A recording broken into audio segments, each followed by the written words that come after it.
Slammy, ego, slammy, ego, slammy, hey. Hit it up hard, hit it with a strike.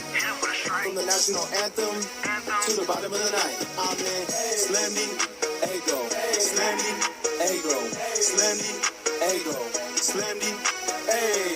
You already know what's up. What's that? Another home run. We should know the job ain't done till we hold that trophy up. Hey. What's up, everybody? Welcome to episode 369 of the Talking Friars podcast and YouTube show. We got Padres blogger on, also known as Mark, on Instagram, on YouTube, just social media in general. Big Padres fan. Thank you so much for coming on the show.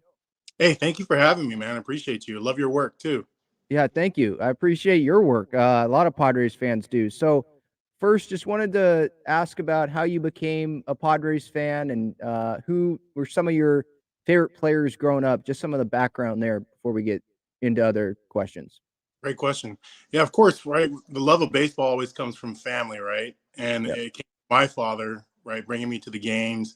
I remember going to Qualcomm and just waiting around the stadium. I remember the 98 World Series where you had to wait around Qualcomm just to get your tickets for Game 4 or 5.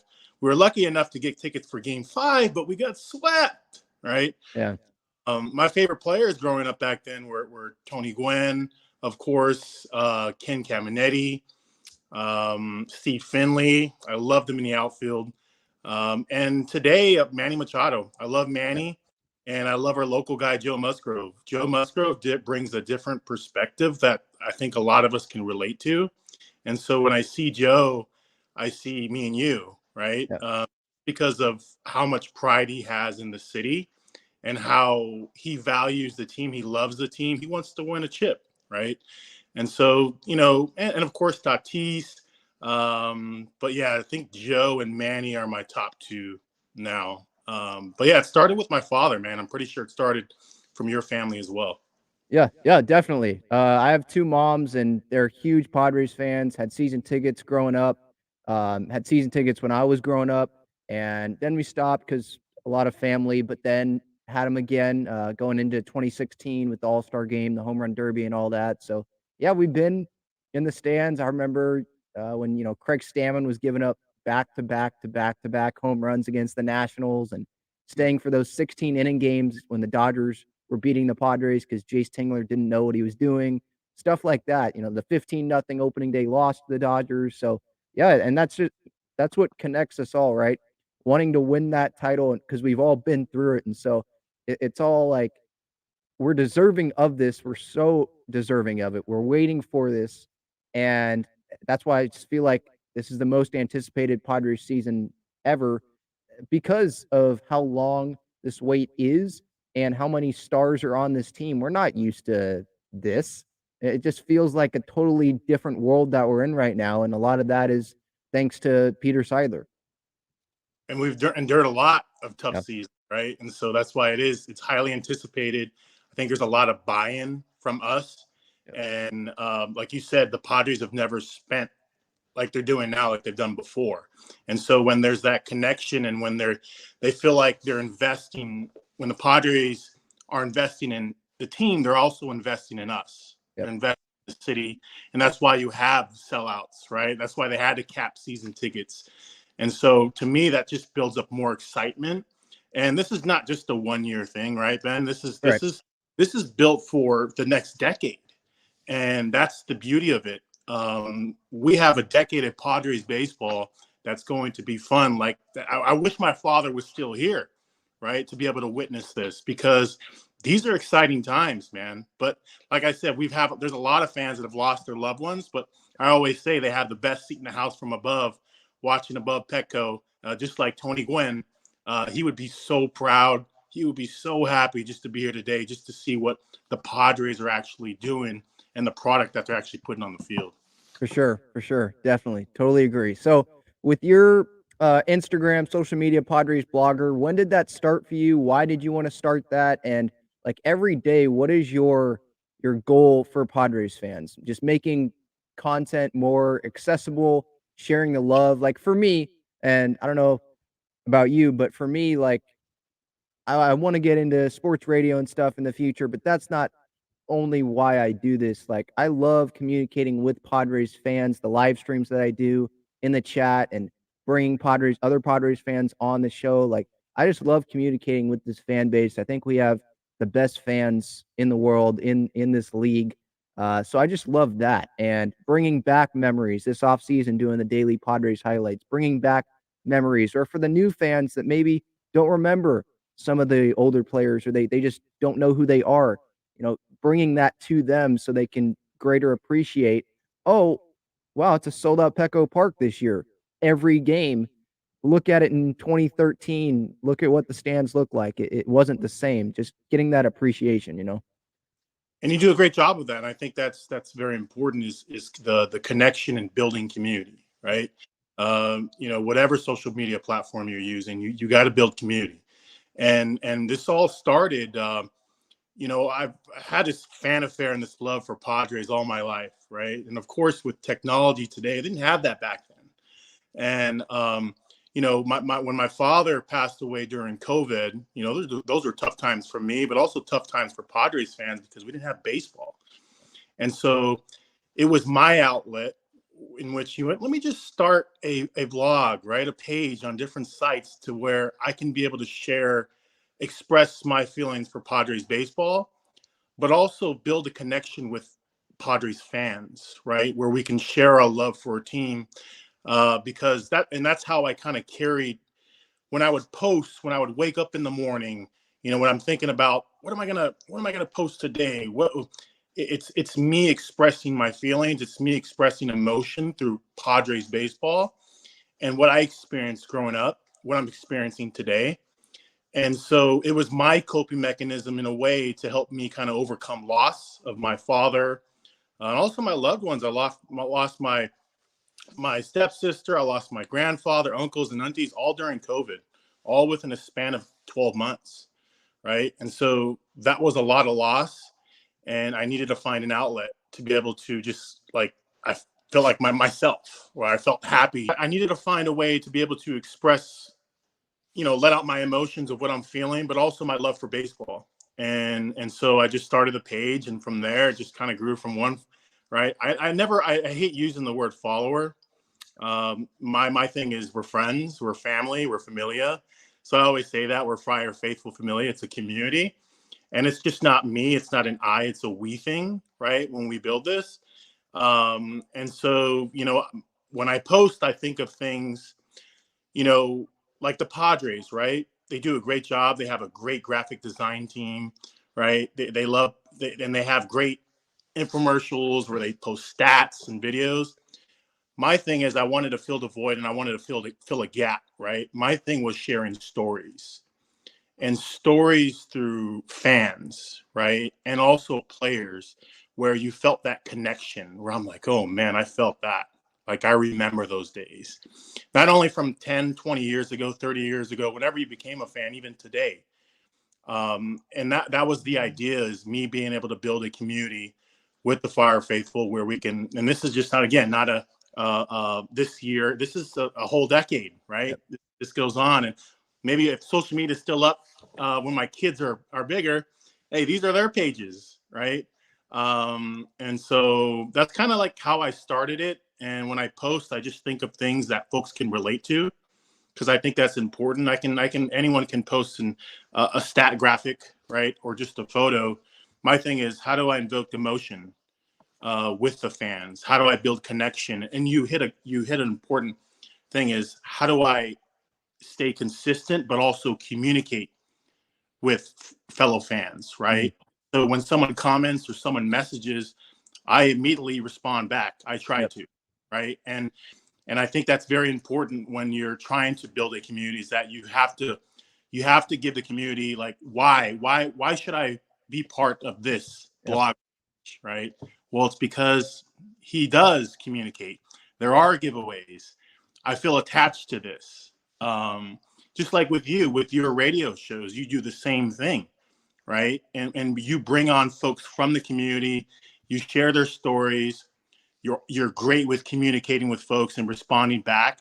That's very important. And so that's what I'm here to do. That's what you're here to do. Yep. And yeah, that's kind of how the page started.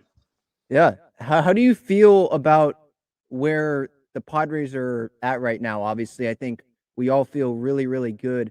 Um, what do you think about their chances to go win this whole thing this year? I think they have what is necessary. They're going to add to it, but I mean, the core is there, the depth is there. I think they have better depth than going into last year. Man, I think what is Scott Boras? What do you say? Mount Crushmore. Yeah. I mean, the top of this lineup is deep. I mean, it's scary in general. We think of, when have you ever thought of a Padres lineup? I mean, Tatis, Soto, Machado, Bogarts. I mean, this is not even four. This is Cronenworth. This is Kim, right? This is Nelson Cruz, Matt Carpenter, who's been hot as of late. And also if Trent Grisham heats up, I mean, that's just a whole different realm. And we're solid to me. At our catcher position, I love Austin Nola. Right, our pitchers have a great relationship with him, and I'm hoping that his bat picks up this year. But our catching position, we're set for the next 20 years with Luis Camposano and Ethan Salas. Ethan Salas is who I'm very excited about, a 16-year-old that was in an MLB game. Yeah, he looked good in that game too. He was framing pitch like, oh my gosh, the size on that guy, yeah. And the way he talks like a true professional. And I think you have the right leaders in place in this clubhouse that's going to help groom that young man into an athlete, right? That may be that person. Because I hear him talk, and I even message that guy is a professional at 16. At 16 years old, probably me and you, I was doing things I shouldn't be doing. And so, and with our pitching staff, when you have a pitching staff of you, Joe, Blake, just your top three going into the playoffs, that's solid as can be. And we saw that last year, what they were able to do. And so you throw in Lugo, right? We have Nick Martinez, to me, and Michael Wacha, right? And not even that, Tehran. I mean, they've looked exciting. Jay Groom and to the Eric Hosmer trade, man. Now I'm actually loving that. Right. Well, even if we didn't get anything back, I would have loved it because he would have been off the team. But yeah, I mean, this guy Jay Groom, he's showing pretty dang well right now in spring training, and he's going to make the roster. I would think on opening day is probably a long man in the bullpen alongside Nabil. But yeah, the depth, it's there, and I feel better about where the pitching's at this year than having Clevenger and having Manaea. I mean, Manaea, I liked the addition, but then you saw late in the year, maybe it was the innings, maybe some dead arm, and he just became less and less effective. And having Nick Martinez start playoff games, I think right now I'm more comfortable in that than someone like Mike Clevenger last year. Yeah, and even experience from the WBC was very helpful.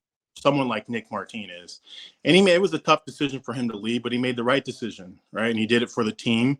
Yep. And of course, like, I have no reason to worry about you, Darvish. That guy is a true professional that is working every day. He's at the ballpark every day during the offseason, and folks don't know about that. He's working, he's put in the innings. And of course, if he does throw an inning or two, it doesn't mean he's throwing a bullpen sesh back in the back, right? Right. And so constant professionals, and also our coaching staff. I mean, with Bob Melvin, he changed the whole trajectory of this team with his leadership.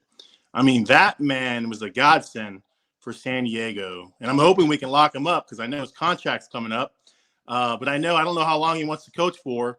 But having him here and having the coaching staff underneath him grooming them as well, I think it's very, very important. And the coaching staff, we talk about the depth on the team. How about the depth on the coaching staff? Brian Price used to manage. Mike Schilt used to manage. Ryan Christensen's probably going to be a future manager. I mean, you could just go down the line. There are so many former managers or coaches that know what they're doing on this coaching staff. So, yeah, it's a great organization that A.J. Preller has, and his front office staff, and Peter and everyone that has built. With Tatis, so we talked about, the grooming process with Salas. With Tatis having veterans and having Manny, obviously, long-term, Bogarts bringing him in, I think that can only help Fernando. What were your thoughts, like your reaction when that PED suspension happened last year? I remember where I was. It's one of those moments where you're not going to forget where you were, what you were feeling, and that's one of those what ifs, right? I know this isn't Padres, but Aztecs 2020. What if they had that NCAA tournament? What if? And that's going to be that with Tatis because they made it to the NLCS without him. I remember when that day happened. All of us were so excited about Tatis returning with Soto in the mix, with Josh Bell. And I remember when they were shaking hands when they first met each other, right? In the back training room. My initial reaction was Fernando freaking Tatis, right? I was just like, oh my gosh. I think I did an initial reaction of that as well. But in the end, here's the thing, Ben. He's a young player, right? And no matter what, yes, he was raised in a baseball family. He made a big mistake, right? And I know that was a wake-up call from him, being away from baseball during the playoffs, being away from the WBC. Where I know this young man is hungry, right? He wants to do well. Yep. But I think bringing in Nelson Cruz, bringing in these veterans to be able to help shape him, right? And if he's going through a rough stretch, if he's getting booed where you feel like, hey, this is bothering him, you have folks in that clubhouse who can pick him up.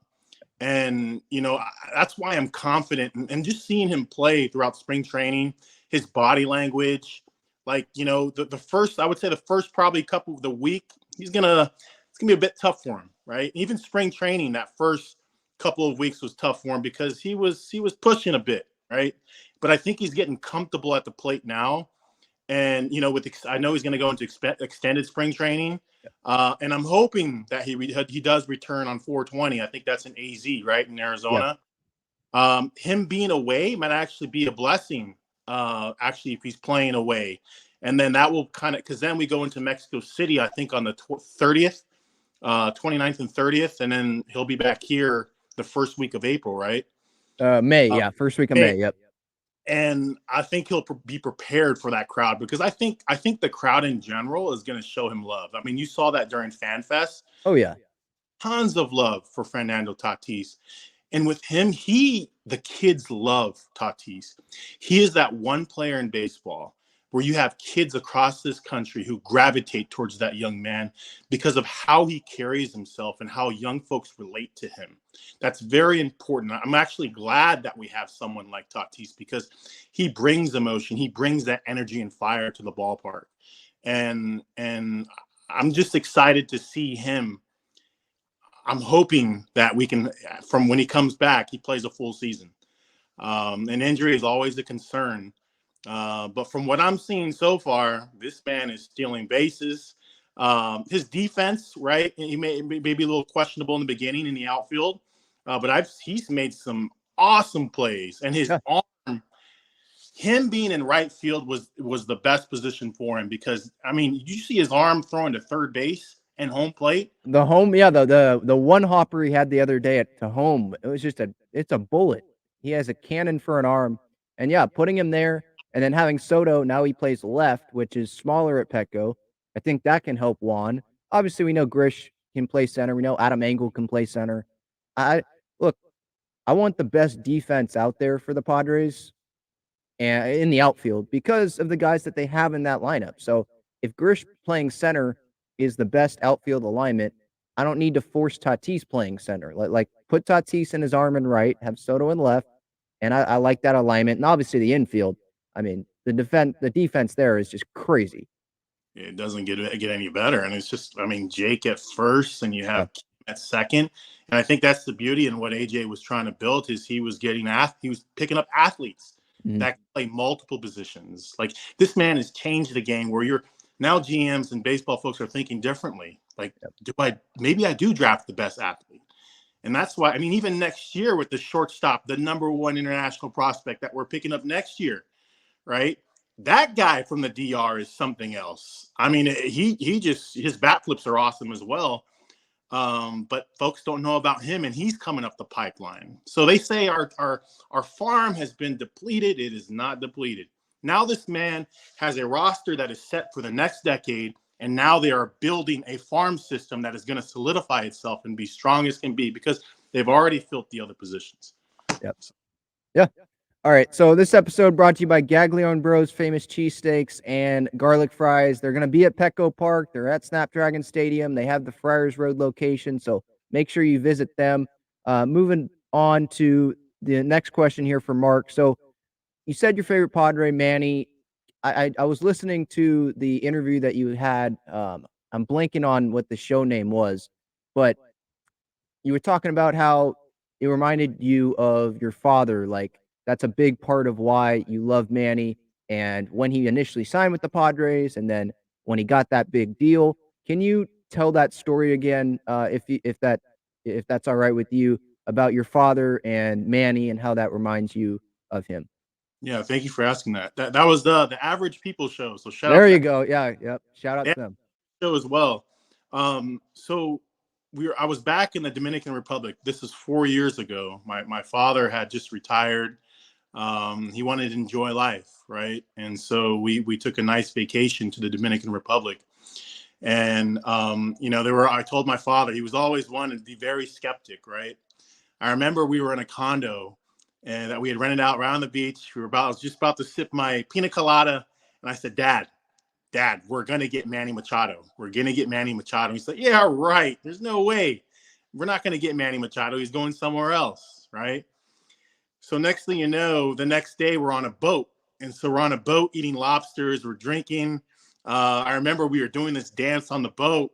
And of course, I had my phone because I was on Twitter, right? Seeing what was breaking, and I knew it was coming. I said, Dad, look, we got Manny Machado. And just seeing his face, he didn't believe me, right? And because, like I said, he didn't believe that we would invest that much money in a player, $300 million. And for someone just to want to come, why would you want to? He just didn't believe it, right? And that Outlook, his thought process is similar to a lot of Padre fans at that point, where we're like, we are not getting Manny Machado. And so thinking and seeing him smile, because my dad loved Padres baseball just as much as me. And, just seeing the smile, seeing him happy, thinking like, oh my gosh, this is it. We're going up from here. It just made me think of him, man. And so every time I think of Manny Machado, I think of my dad. Just brings up those memories. And so that's why I love the man, right? When I think of Manny, and this is beyond Manny. I've always loved Manny when he was in Baltimore. He always had this negative perception of him being that's Manny being Manny. That man is himself and has always been himself. And it's all of our maturation process in life. We learn things as we progress, right? And we become leaders, we become better people. But it's that maturation process that makes us who we are. And so that trip I will never forget, and I'll never forget my father. So there's always that close knit relationship there, where I see Manny, I see my dad, and I know, just like I said earlier, he's watching from above, right? Because he has the best seat in the house. So that story I will take with me to my grave. Even on Sundays, I visit my dad at the Rosecrans National Cemetery. My dad proudly served, so I see him there. I take my kids there. I give them updates on the season, how everything's going, right? Hey, we're doing well this year. So this, I always try to think of different things to tell him, because I know he's listening. I know he's watching. And for folks out there who don't have your loved ones, just know that, hey, they're there watching. They're there. I tell you that, just like Tony Gwynn, he was our favorite player. That guy will forever be the greatest Padre of all time. And I know he would be proud watching Manny Machado, because Manny has followed in his footsteps, right? And Manny has other guys below him like Tatis. I'm hoping Soto stays, right? But those young cats are going to follow in his footsteps. Manny made a great point about his contract. He said, I'm not only doing this for me. Yeah, I would love to get paid $350 million. But this guy is a pro, right? Players ambassador of the game, where he's looking out for his other teammates, such as Jackson Merrill and Ethan Salas, when it comes to them and their contracts. So that's kind of that's the close-knit tie that I have with Manny, my dad. But thanks for asking that, man. It always gets me a bit emotional, just because I always think of him and I wish he was here. But now I gotta carry in his footsteps and take my kids to the game, which I always. So thanks for asking that, man. Yeah, of course. Yeah, Tony, man, he would be so happy to be. I know he's smiling down right now, but he'd be so happy to be watching Manny in a Padres uniform every day, and Joe Musgrove representing this city and taking less money and saying, no, I want this extension. Sure, I'll get paid in free agency, but no, I want this. Just give me this extension right now. I want to be here. Manny wanted to be here. I had his trainer on a couple weeks ago, Nick Soto, and he said, yeah, Manny told me he wanted to be here. It would have sucked if he would have left, if he would have had to leave. So Tony is, I know he has to be proud of that, and obviously proud of what his son, Tony Gwynn Jr., is doing with the Padres, and brilliant work with Jesse Agler in the radio booth. And, obviously Don and Mud, they're great. So there's a lot that Tony is probably smiling on down on us right now about what's happening with this organization. And Peter Seidler is another one. Like, I'm sure he loves what Peter is doing for this community and how passionate these fans are about this Padres team and where the direction is going for this franchise, because it was a lot different when I wasn't alive, when you were alive, right? Growing up, probably, like, it's totally different. So yeah, there's a lot to look forward to. Going to this team, what's your biggest area of concern? I know we're probably nitpicking because of how great this team is on paper, but what would that be for you right now? I mean, to be honest with you, at this point, it is nitpicking. Yeah. I've never been so solid and confident about a team. We mentioned the starters, right? Our fourth and fifth. I would say probably that fifth starter. I'm very confident in Nick Martinez and his ability. Yep. Who's going to step into that fifth role, right? Will it be a Waka, right? And I'm hoping, or is Tehran on this ball club? But one thing I've seen, the bullpen to me is even solid, more solid than last year. I mean, you guys have now, like, Jay Groom. He's probably going to be in that bullpen as a long relief guy with Nabil, right? And just look at who we picked up. Who we were during the offseason, right? Nick, with keeping Nick Martinez here, and Suarez. Yeah, that guy itself is not even talked about. And to be honest with you, he will be a bargain. People think, oh man, that contract was a lot. No, this guy is solid and a good clubhouse guy. But I would say that fifth, maybe the back end of our starting rotation, is the only thing I'm not skeptic, but I want to see who's going to take that fifth starter role. Because we know Nick is going to be that fourth. But who's going to be fifth? What are your thoughts, Ben? Yeah, I like Waka. I think, look, he came here to be a starter. Nick Martinez came back to be a starter. With Lugo and Martinez, I feel like, yeah, both are going to get the opportunity. I think Martinez has that better shot to be in the rotation. With Lugo, I feel like his best role is in that bullpen, and that only makes the Padres bullpen stronger. I mean, in the playoffs, Buck Showalter, he only was going to Lugo and Edwin Diaz. Like, that was it. That's all he trusted. He wanted DeGrom or Scherzer or Bassett, and then go right to those two guys. And so if you stick that guy into the bullpen that already has Hader and Suarez and Tim Hill, and Luis Garcia, it's just loaded. Like, that could make this team even better, because hopefully injuries won't happen in the rotation, and we'll have a strong rotation, and we don't need Lugo to pitch on that sixth day or end up being the fifth starter. I watched him yesterday against the Reds. He got hit around a little bit, but the velocity is there, and the breaking ball obviously is amazing. It's probably one of the best in the big league. So I'm looking at that. I'm like, man, if he has to go to the bullpen with that stuff that he has, like, that's gonna be so great for this bullpen. That's just another amazing arm that could go pitch the ninth inning if Hader or Suarez can't pitch that night. It's just, the bullpen's going to have a lot of depth, I think.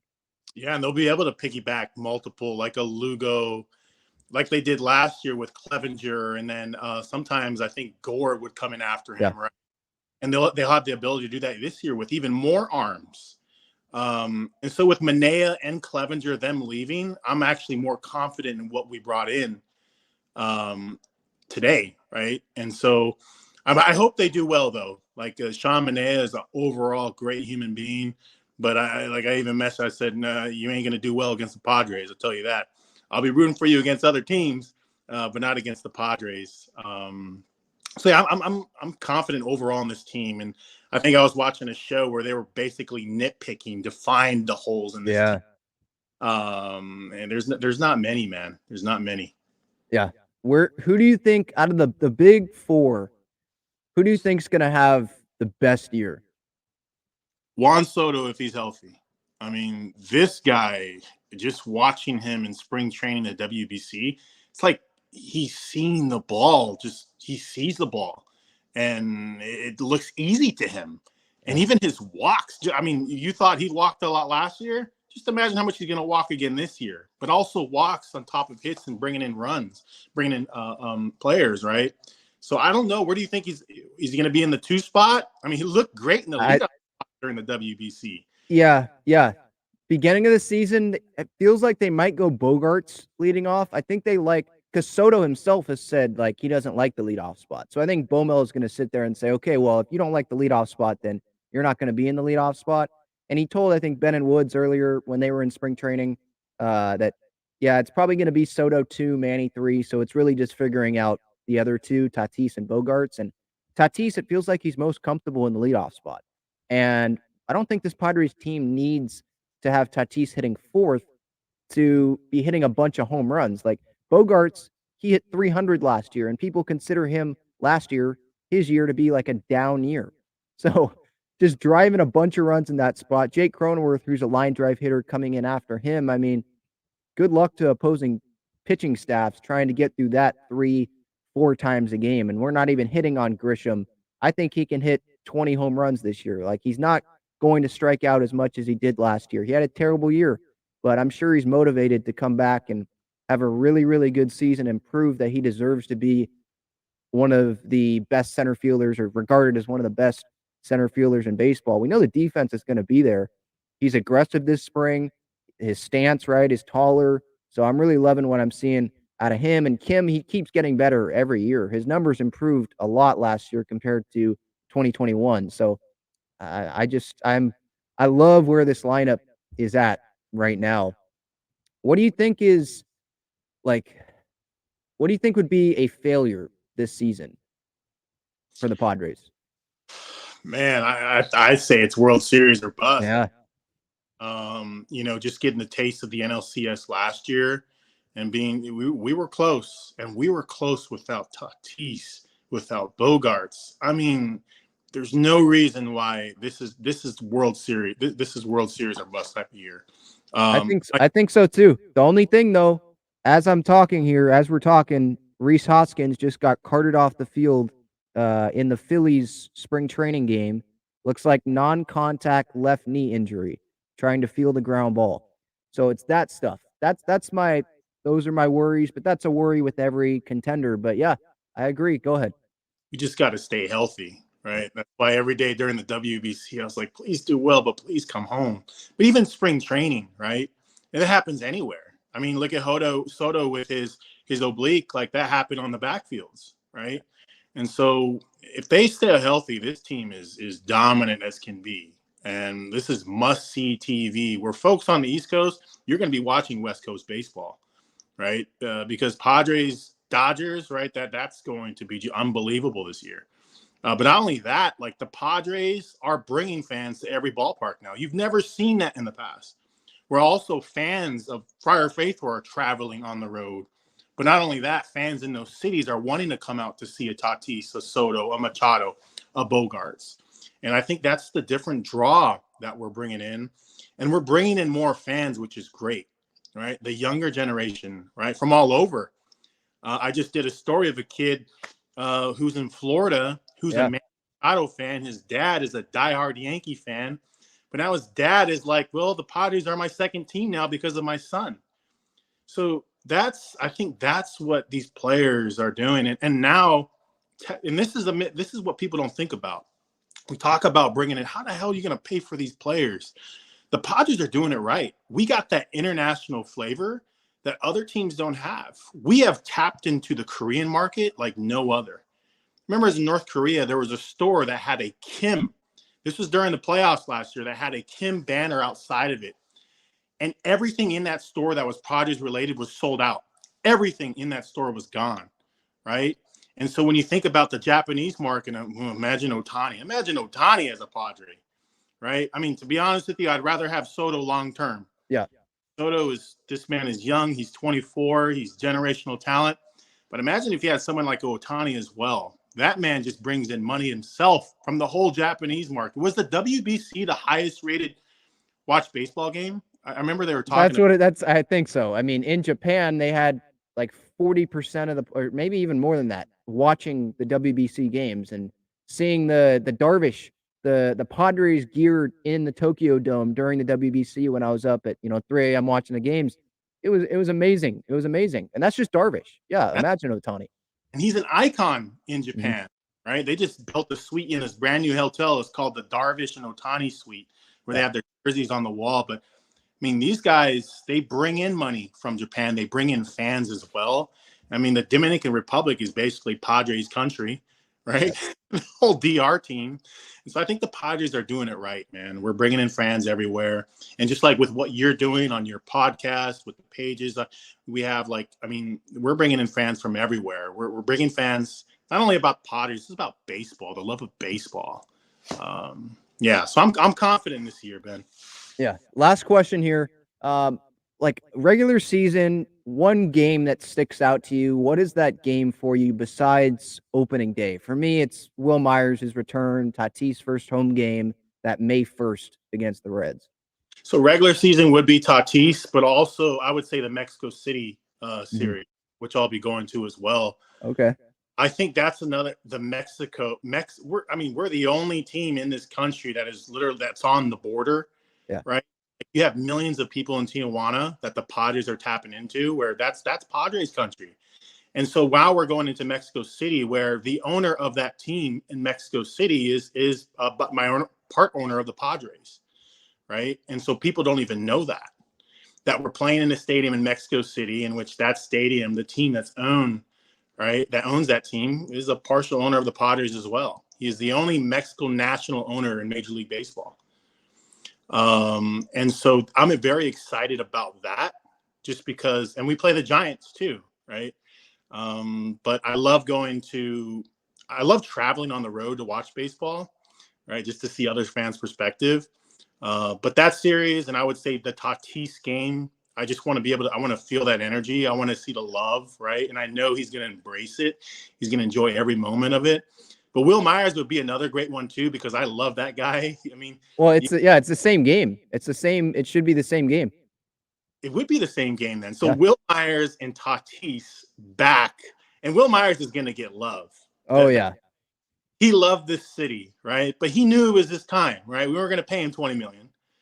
And I think he has a great opportunity in Cincinnati now to kind of prove himself. He might even be a trade deadline acquisition by a team that needs a bat like him.